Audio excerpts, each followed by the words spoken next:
during my first year of college. My parents had driven 2 hours away to spend the weekend with relatives, and my younger sister was staying with a friend after a school event.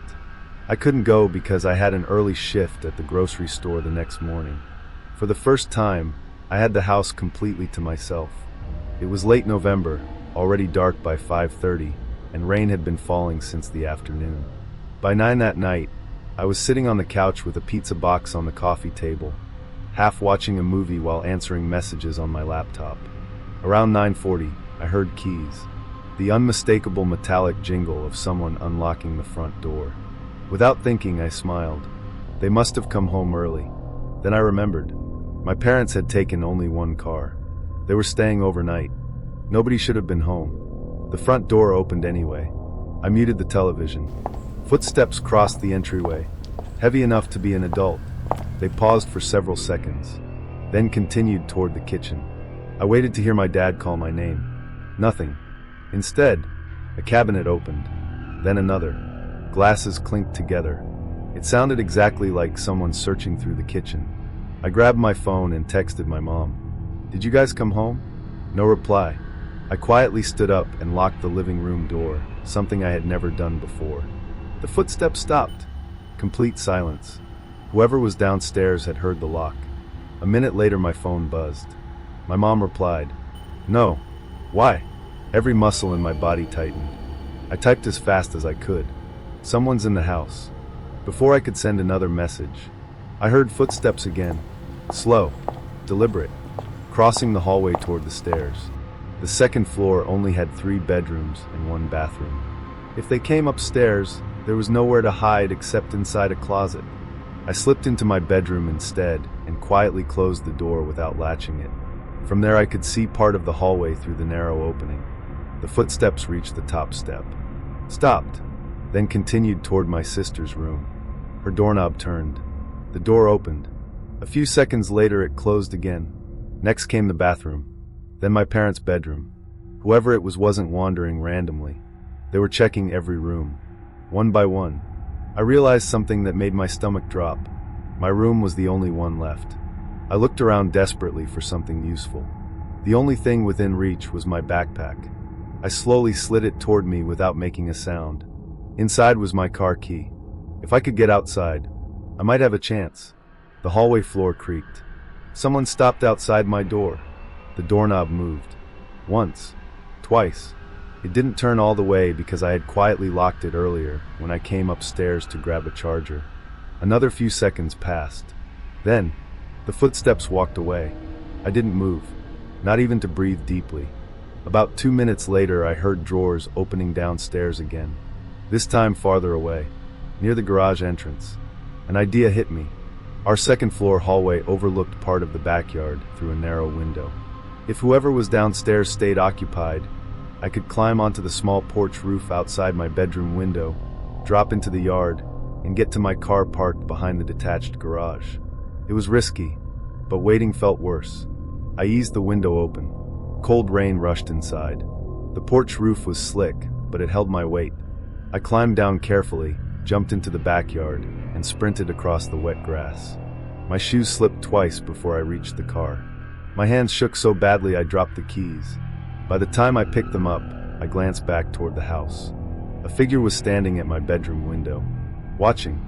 They hadn't chased me. They'd simply realized I'd escaped. I started the engine and backed out without turning on the headlights until I reached the end of the street. Only then did I stop. My phone vibrated. It was my mom calling. I answered, trying to catch my breath. She told me to keep driving to a nearby gas station, where we'd meet instead of returning home.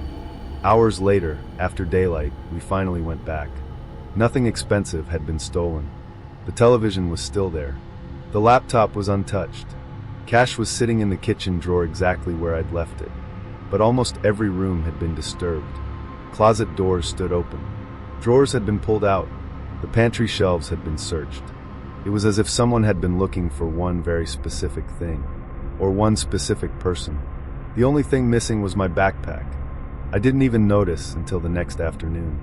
It had been sitting beside my bedroom door when I climbed out the window. I never found it. What still unsettles me isn't losing a backpack.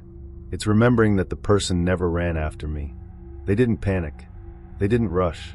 They calmly walked upstairs, checked every room, and eventually stood at my bedroom window just in time to watch me escape. Even now, whenever I hear keys turning in a front door unexpectedly, my first thought isn't that someone's come home. It's that someone has come inside.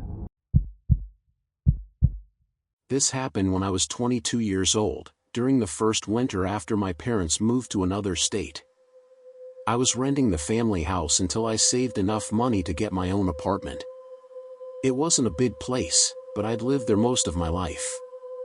Every window, every hallway, every squeaky floorboard was familiar to me.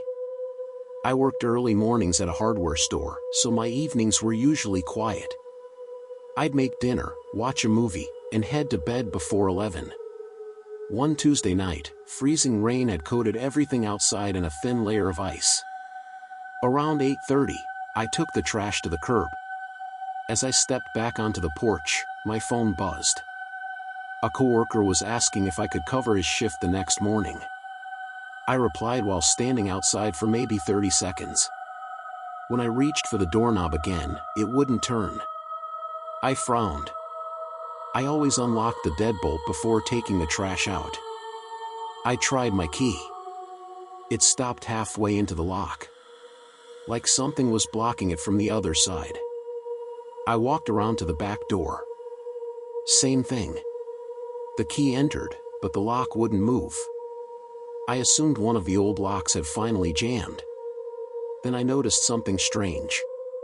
Both stone doors had been latched from the outside. I had never used those exterior latches before. Someone else had. A cold feeling settled in my stomach. I was still outside. I climbed through the kitchen window I'd accidentally left unlocked that morning. Once inside, I locked it behind me and grabbed my flashlight from the utility drawer. The house looked normal. Nothing seemed out of place. I checked the front door from inside. The deadbolt wasn't jammed. It worked perfectly. But when I unlocked it and tried opening the door, it moved less than an inch. Something heavy was wedged against it outside. I peeked through the sidelight window. A thick wooden landscaping beam had been pushed across the porch, pinning the door shut. Someone had trapped me inside. I hurried to the back entrance. Another beam had been jammed through the handles of the stone door. Neither exit could open. At first I wondered if it was some kind of prank. Then every porch light went out. Not because the power failed. Because someone had switched off the main outdoor breaker. The backyard disappeared into darkness. I stood perfectly still. A slow scraping sound drifted across the porch. Not footsteps. Wood sliding across concrete. Someone was adjusting the beam outside my front door, making sure it stayed in place. I turned off every light inside the house. If they couldn't see me, maybe they'd think I'd left. For nearly 15 minutes, nothing happened. Then came 3 slow knocks. Not loud. Not impatient. Almost polite. I didn't answer. A minute later, another knock. This time on the kitchen window. Whoever it was had walked around the entire house. They knew every entrance.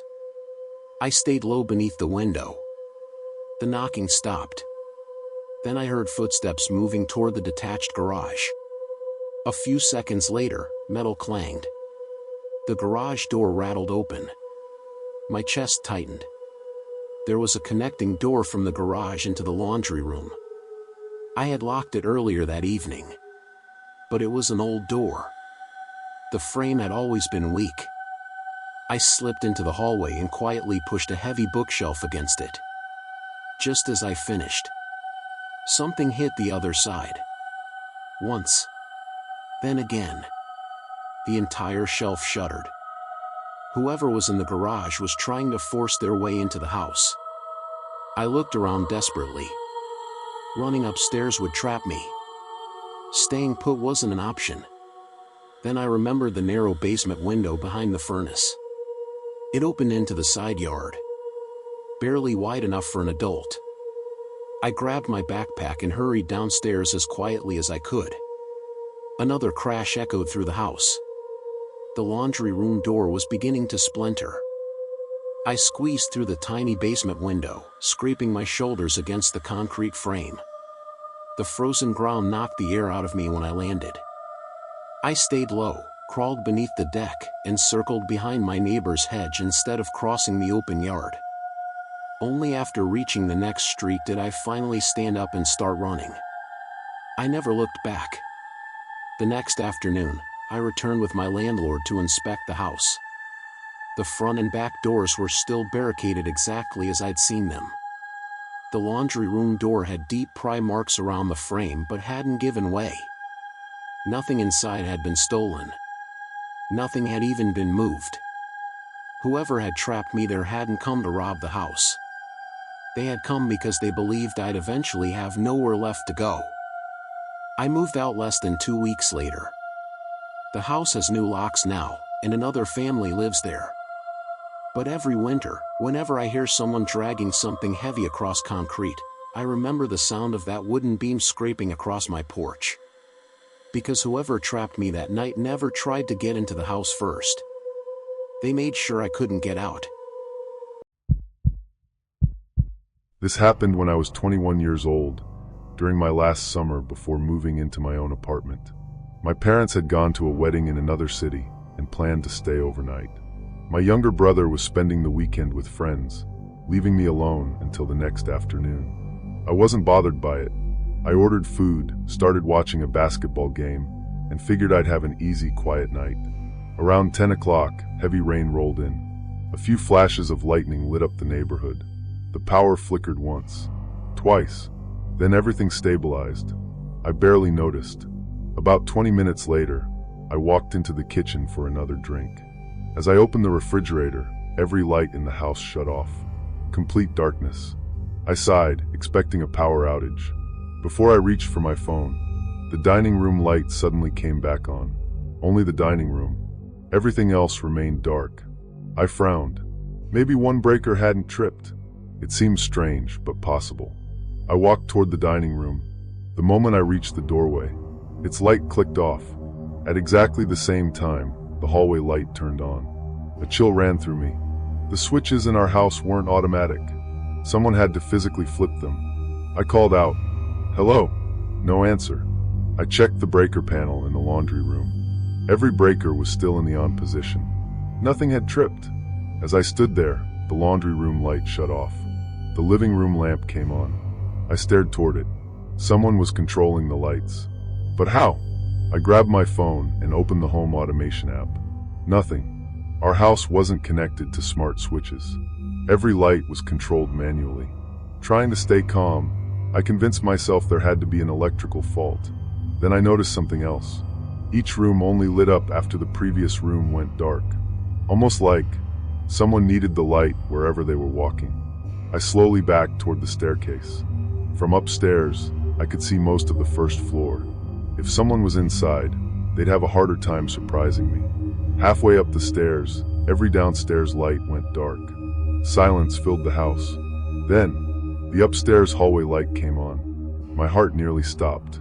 That switch was only a few feet away from me. No one stood beneath it. At least, no one that I could see. I quickly stepped into my parents' bedroom and quietly closed the door, leaving it open just enough to watch the hallway. Several seconds passed. Then I heard it.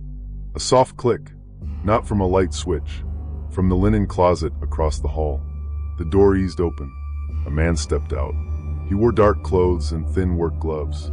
He looked down the hallway before walking toward my bedroom. Not rushing. Not searching randomly. Moving with complete confidence. He reached my door. Found it empty. He stood there for a few seconds before turning away. That's when I realized why the lights had been changing.